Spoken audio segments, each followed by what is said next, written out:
Gloire à ton nom, Seigneur. C'est une grâce pour nous d'être à l'écoute de la parole. La parole qui a tout créé. La parole qui a fait toutes choses. La parole qui est la lumière sur nos pieds.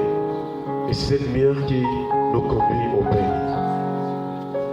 Cette lumière qui est venue dans le monde et qui éclaire tout le temps. Et cette lumière, c'est notre vie, mon toi, Seigneur. Merci pour cette vie qui vient du ciel. Gloire à ton Seigneur. Merci pour ta parole qui nous sanctifie, Seigneur. Toi qui es le Dieu vivant. Gloire à ton nom, Jésus. Gloire à ton nom, Seigneur. Au nom de Jésus. Amen. Amen. Voilà, nous continuons toujours sur ce merveilleux thème. En tout cas, nous avons peut-être à plusieurs reprises écouté des prédications sur le rachat, mais Dieu nous en donne plus. Alléluia. Et donc, nous sommes sur cette merveilleuse réponse de la question qui dit pourquoi Jésus-Christ était-il mort pour nous? Et la réponse est pour nous racheter. Et nous sommes en train de voir les différentes facettes du rachat. Nous avons compris que par le rachat, le Seigneur a manifesté sa grande puissance. Par le rachat, il nous a vraiment délivrés de la vaine manière de vivre. Par le rachat, nous avons appris que Jésus est le seul acheteur et vendeur qui le fait sans argent, sans rien payer. Est-ce qu'on parle avec le Seigneur?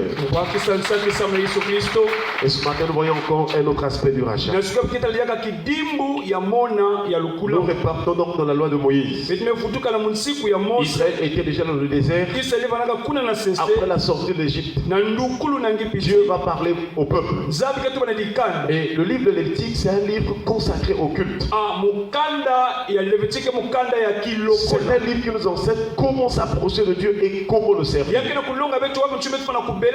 Nous devons savoir que nous avons été sauvés pour servir Dieu. Si Jésus nous a sauvés, c'est pour le servir, c'est pour l'adorer. Et c'est ce qui a fait que quand Satan est venu tenter Jésus, en lui proposant tous les royaumes du monde et leur gloire, Jésus a dit, retire-toi Satan, car il est écrit, tu adoreras le Seigneur ton Dieu et tu le serviras. Nous devons comprendre que, chers frères et sœurs, le but pour lequel Dieu nous a appelés, c'est pour le servir. Et en ce qui concerne l'enseignement des moments que nous sommes en train de donner, Dieu nous a donné le témoignage d'une femme, Anne la prophétesse. Jusqu'à 84 ans, elle ne quittait pas le temple. Elle était consacrée. Elle était mise à part. Elle servait Dieu nuit et jour dans le jeûne et la prière. Elle louait l'Éternel et elle parlait de Jésus à tous ceux qui attendaient la délivrance d'Israël. Est-ce qu'on parle avec le Seigneur? Alors donc, pendant qu'ils étaient dans le désert, dans Lévitique chapitre 25, Lévitique chapitre 25, le verset 47 à 48, il est écrit, si un étranger, si celui qui demeure chez toi devient riche et que ton frère devienne pauvre près de lui et se vendre à l'étranger qui demeure chez toi ou à quelqu'un de la famille de l'étranger, il y aura pour lui le droit de rachat après qu'il se sera vendu. Un de ses frères pourra le racheter. Le Seigneur est en train de parler à Israël parce que Israël dans le désert était déjà en contact avec les nations étrangères. Et Dieu sait qu'il nous a sauvés pour être aussi riches. Parce que nous ne devons pas perdre de vue que c'est de lui que viennent la richesse et la gloire. Même si tu es sorti dans une famille qui est dans la misère, si tu obéis à la voix de l'Éternel ton Dieu, si tu fais la volonté de Dieu, tu seras riche. Et aussi Jésus est allé à la croix. La Bible déclare qu'il s'est fait pauvre afin que nous soyons enrichis. Est-ce qu'on parle avec le Seigneur? Donc Dieu parle à Israël, il parle au travers de Moïse et Aaron. Il dit que pendant que tu es là en train de continuer ta route, si un étranger qui demeure chez toi devienne riche et que ton frère devienne pauvre, près de cet étranger-là, et qu'il se vende à cet étranger ou bien à quelqu'un de sa famille. Chers frères et sœurs, Dieu dit qu'il aura le droit de rachat. Et un de tes frères, un des frères de celui qui était vendu, qui était devenu pauvre, pourra le racheter. Et nous avons déjà rappelé que Dieu est esprit. Lorsque la Bible nous présente une situation, quoi qu'elle soit sur le plan naturel, l'objectif de Dieu, ce n'est pas de parler des choses terrestres, mais il veut nous enseigner spirituellement qu'est-ce que cela veut dire. Et donc nous avons au moins 3 types de personnes dans ce texte biblique. Nous avons l'étranger, nous avons le frère qui est devenu pauvre, le frère qui s'est vendu, et le troisième personnage, c'est celui qui viendra pour racheter son frère. Est-ce qu'on parle avec le Seigneur? Le premier personnage, donc, c'est l'étranger. Lorsque Dieu parle de l'étranger, pas dans la dimension naturelle, mais aussi à part la dimension naturelle, Dieu nous enseigne comment comprendre le mot étranger. Selon Dieu, le mot étranger veut dire celui qui n'est pas avec Dieu. Celui qui n'est pas avec Dieu. Celui qui n'est pas de la maison de Dieu. C'est celui-là qu'on appelle étranger. Celui qui n'a pas de communion avec Dieu. C'est celui qui est obscurci sur le plan spirituel. Et il y a bien d'autres définitions de l'étranger. C'est pourquoi Paul disait aux chrétiens d'Éphèse, vous ne devez plus marcher comme des païens qui marchent selon la vanité de leur cœur. Ils sont étrangers à la vie de Dieu. Ils ont l'intelligence obscurcie à cause de l'ignorance qui est en eux. Chers frères et sœurs, un étranger n'est pas dans la maison de Dieu. Et aux chrétiens d'Éphèse, Paul dit, je crois dans Éphésiens chapitre 2 à partir du verset 19. Il dit, vous n'êtes plus les gens du dehors. Vous n'êtes plus des étrangers ni les gens du dehors. Mais vous êtes concitoyens des saints, gens de la maison de Dieu. Est-ce qu'on parle avec le Seigneur? Or, dans le chapitre 2 de Éphésiens, là, Paul est en train de parler sur le salut. Il est en train de montrer comment nous sommes sauvés par grâce.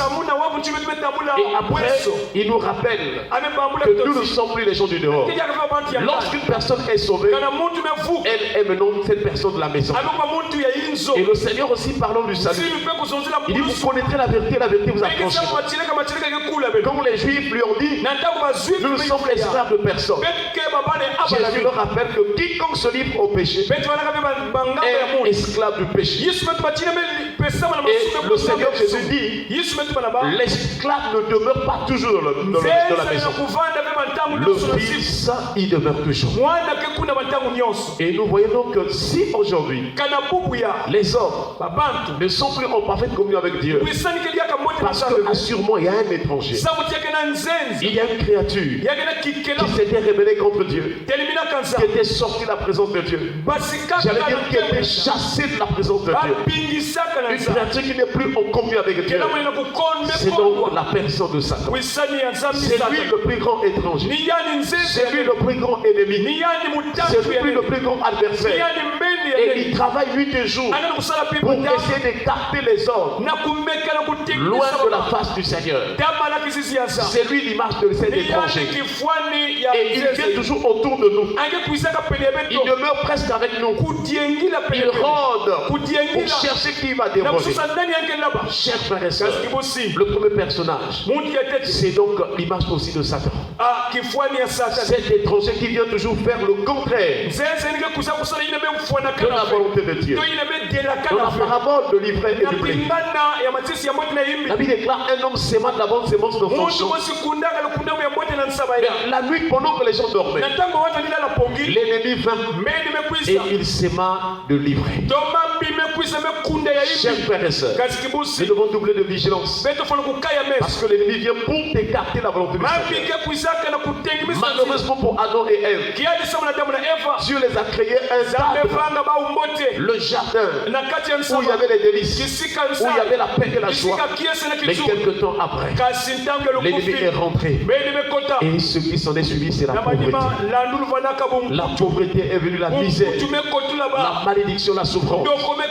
Et donc ce texte de la loi nous rappelle que si ton frère devient pauvre, le frère qui est vendu au péché, le frère qui est vendu à cet étranger, c'est l'image donc de l'humanité. Le deuxième personnage, c'est l'image de l'humanité. Dieu a créé l'homme pour qu'il vive éternellement avec lui, pour qu'il soit en parfaite communion avec lui. Mais pour avoir écouté la voix du serpent, l'humanité a été perdue. Est-ce qu'on parle avec le Seigneur? Chers frères et sœurs, l'humanité a été perdue à cause du péché et elle s'est éloignée de Dieu. C'est pourquoi l'apôtre Paul dit que tous, car tous ont péché et sont privés de la gloire de Dieu. Lorsque quelqu'un ne vit pas la gloire de Dieu, lorsque quelqu'un ne vit pas sous la puissance de Dieu, celui-ci est pauvre, celui-ci est nu.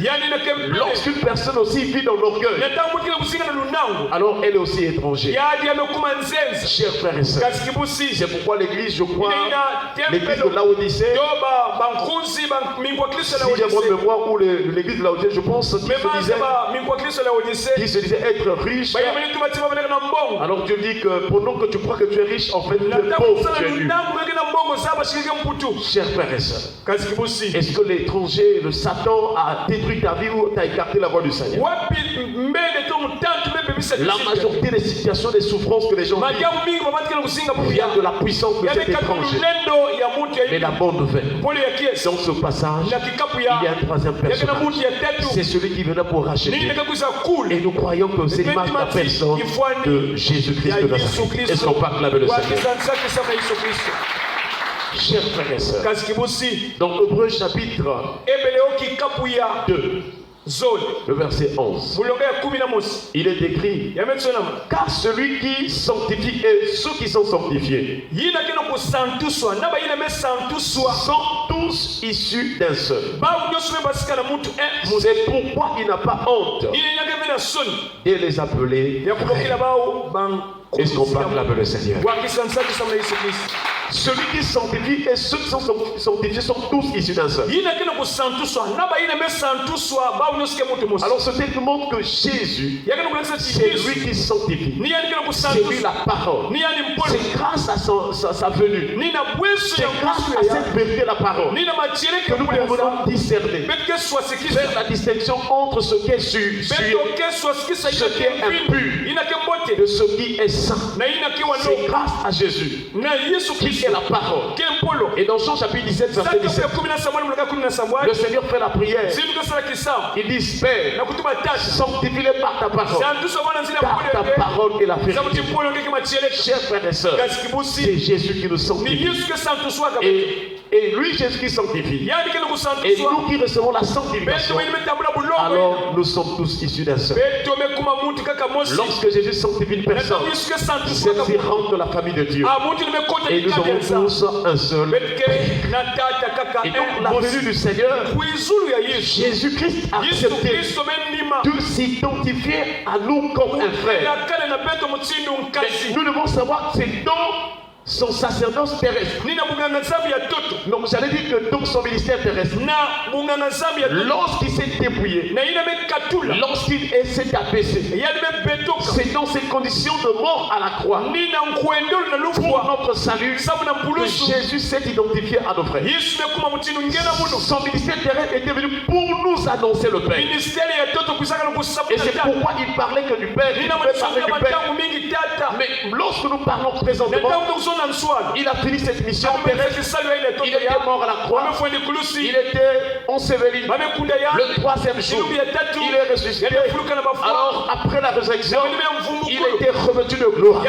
Il est parti au ciel. Il est couronné de gloire et d'honneur. Maintenant, nous pouvons maintenant l'appeler Seigneur. Nous devons l'adorer dans sa position de Dieu. Mais il était passé momentanément. Chers frères et sœurs, dans son ministère terrestre, pour accepter la mort de la croix, afin que nous soyons ses frères. Il est allé nous prendre pour que nous aussi nous devions enfants de Dieu.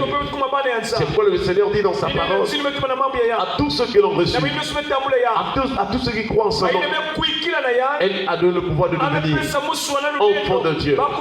Et comment recevoir Jésus? C'est en confessant de la bouche et aussi en croyant du cœur qu'il était mort et ressuscité. C'est lui donc Jésus, ce frère-là qui nous sert d'un amour éternel. Et c'est lui qui est venu nous racheter. Est-ce qu'on peut acclamer Jésus? Il a dit, j'annoncerai ton nom à mes frères. Je te célébrerai au milieu de l'assemblée. Chers frères et sœurs, c'est merveilleux d'accepter Jésus. C'est lui le meilleur de tous les amis. C'est lui le meilleur frère. Parce que lui, il est venu pour nous racheter. C'est de lui que le droit de rachat est manifesté. Afin que nous quittions les mains de l'étranger, que nous quittions les mains de l'ennemi. Seul le rachat en Jésus nous donne de sortir de la servitude de l'ennemi pour que nous entrions dans la maison de Dieu. Que le Seigneur se souvienne de toi. Si tu étais étranger, si tu étais païen, si tu étais dans une mauvaise vie, le Seigneur t'étend sa main.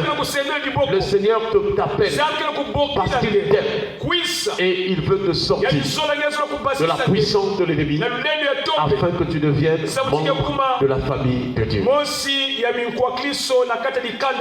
Que toute la gloire revienne au Seigneur pour son amour pour nous et pour cette grâce qu'il nous a donnée. C'est pourquoi nous chantons ce cantique. Car ta bonté vaut mieux que la vie.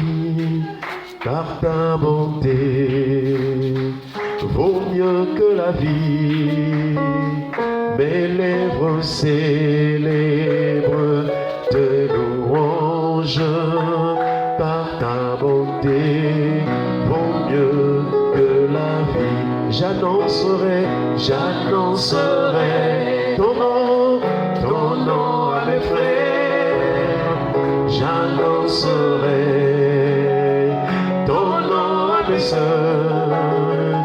Et je leur dirai que tu les aimes, car ta bonté.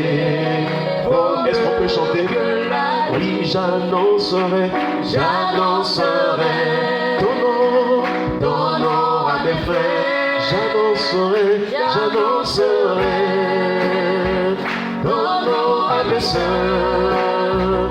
Et je leur dirai que tu les aimes, car ta bonté vaut mieux que la vie. Est-ce qu'on peut acclamer le Seigneur? Est-ce qu'on peut acclamer le Seigneur? Gloire à ton nom Jésus. Voilà, ce cantique veut nous montrer tout simplement que toutes les fois que la Bible dit que Dieu renouvelle ses bontés en notre faveur, oui, Ces textes-là voulaient nous enseigner la plus haute dimension des bontés de Dieu. C'est le salut en Jésus. Alléluia. C'est le salut en Jésus. Il est venu, il a accepté de se dépouiller, il est venu un frère pour nous et il nous a sauvés.